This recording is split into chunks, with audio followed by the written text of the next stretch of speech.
میں نے اگلے دن گجرانوالے جلسے میں ایک جملہ کہا تھا، تم نے اس ابو بکر کے متعلق یہ کہا کہ دنیا کی ساری سعادتیں، دنیا کی ساری عظمتیں، دنیا کے سارے عروج، دنیا کی ساری بلندیاں، دنیا کی ساری خوش قسمتیاں، خوش بختیاں آمنہ کے لال کی جھولی میں رب نے ڈال دی تھی، اور غار میں اسی محمد کو ابو بکر کی جھولی میں ڈال دیا تھا۔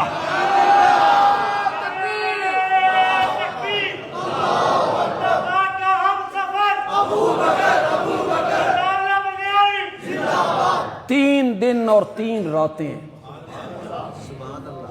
اکیلی غار اور 2 یار۔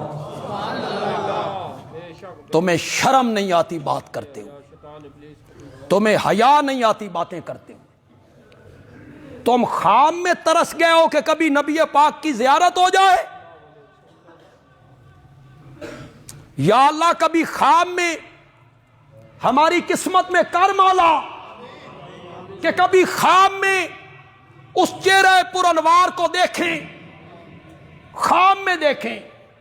اور خواب میں دیکھنے والا اپنے آپ کو خوش قسمت سمجھتا ہے۔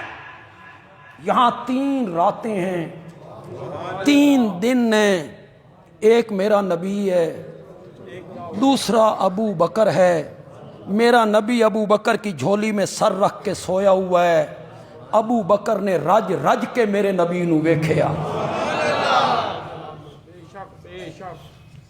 سانپ کے ڈسنے سے جو آنسو بہے تو وہ نبی پاک کے چہرے پر انوار پہ آ کے گرے۔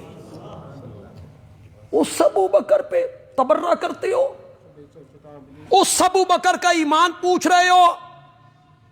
حد ہو گئی ہے یار، ہم کس زمانے میں آ گئے ہیں؟ ایک بندہ اٹھ کے کہتا ہے ابو بکر کا ایمان ثابت کرو، انا للہ۔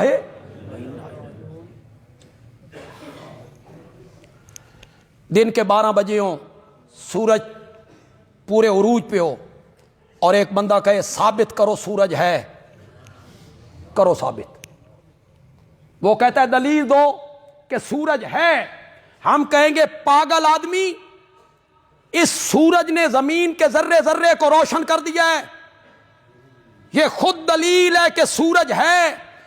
کعبہ کے رب کی قسم ہے، دن کے 12 بجے سورج کے روشن ہونے پر ہمیں اتنا یقین نہیں ہے جتنا ابو بکر کے ایمان لانے پر یقین ہے۔